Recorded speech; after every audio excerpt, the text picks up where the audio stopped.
కరీంనగర్ మంకమ్మతోట భక్తాంజనేయ స్వామి లక్ష తమలపాకు నాగవెల్లి దళార్చన ఆంజనేయ స్వామికి అర్చన చేయడం జరిగింది. అనంతరం ఆంజనేయ స్వామి భక్తులు సాయంత్రం వేళలో భజన కార్యక్రమం నిర్వహించారు.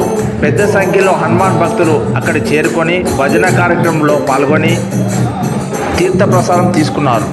పుట్టెముక్కల రవీందర్ తదితరులు పాల్గొన్నారు.